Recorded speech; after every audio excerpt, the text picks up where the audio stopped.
አንዳንድ ጊዜ እግዚአብሔር አብዝቶ የሚጠቀምባቸው ሰዎች የቆሰሉ፣ የተጣሉ፣ የተዋረዱ ወይም የተሰበሩ ናቸው። እግዚአብሔር ሕመምን ስለሚወድ ሳይሆን ስብራት ትዕቢትን ስለሚያስወግድ ለኃይሉም ቦታ ስለሚሰጥ ነው። በመጽሐፍ ቅዱስ ውስጥ እግዚአብሔር ፍጹም የሆኑትን የመረጠው እምብዛም አልነበረም፣ የተሰጡትን ግን መረጠ። ሙሴን አስቡት። እግዚአብሔር አንድን ሕዝብ ለመምራት እሱን ከመጠቀሙ በፊት ሙሴ ከግብፅ ሸሽቶ ሽንፈትና ጸጸትን ተሸክሞ በምድረ በዳ ለዓመታት አሳልፏል። እግዚአብሔር ግን በሚነደው ቁጥቋጦ አጠገብ አገኘውና ካንተ ጋር እሆናለሁ አለው። ድካሙ የእግዚአብሔር ኃይል የተገለጠበት ቦታ ሆነ። ዳዊትን አስቡት።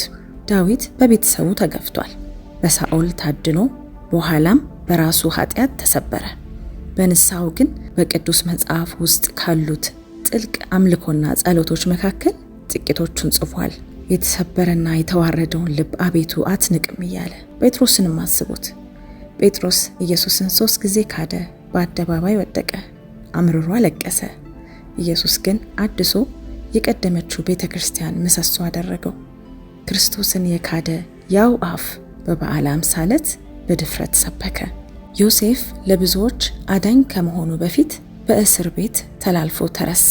ጌዲዮን አምላክ ኃያል ጦረኛ ብሎ ሲጠራው ፈርቶ ተደበቀ። በውሃ ጉድጓዱ አጠገብ ያለችው ሳምራዊት ሴት አሳፋሪና የተናቀች ብትሆንም ከኢየሱስ ጋር ከተገናኘች በኋላ ለአንድ ከተማ በሙሉ ምስክር ሆናለች። ያዕቆብ ከእግዚአብሔር ጋር ከተጣላ በኋላ በደካማነት ተራመደ። ነገር ግን መሰበሩ የለውጡ መጀመሪያ ሆነ። እግዚአብሔር የተሰበሩ ሰዎችን ይጠቀማል። ምክንያቱም ስብራት ጥገኝነትን ያስተምራል። ደካማ ሆኖ የማያቅ ሰው በራሱ ሊተማመን ይችላል። የተደቆሰ ሰው ግን ሙሉ በሙሉ በእግዚአብሔር መደገፍን ይማራል። ሐዋርያው ጳውሎስ እንዲህ ሲል ጽፏል፣ ስደክም ያን ጊዜ ብርቱ ነኝ። ጳውሎስ የእግዚአብሔር ጸጋ የሚያበራው በሰዎች ድካም እንደሆነ ተረድቷል። የተሰበሩ ሰዎች ብዙውን ጊዜ የበለጠ ሩህሩህ ናቸው። ሕመምን ይረዳሉ፣ ትህትናን ይሸከማሉ። እነርሱ ራሳቸው ማጽናኛ ስለሚያስፈልጋቸው ሌሎችን እንዴት ማጽናናት እንደሚችሉ ያውቃሉ። እግዚአብሔር ሕመምን አያባክንም። ቁስሎችን ወደ ጥበብ፣ እንባዎችን ወደ ምስክርነት እና አመድን ወደ ውበት ሊለውጥ ይችላል። መስቀል ራሱ የዚህ እውነት ትልቁ ስዕል ነው። ሽንፈት የሚመስለው በኢየሱስ ክርስቶስ በኩል ለዓለም መዳን ሆነ። ስለዚህ እንደተሰበርክ ከተሰማ እግዚአብሔር ካንተ ጋር እንዳልሆነ አታስብ።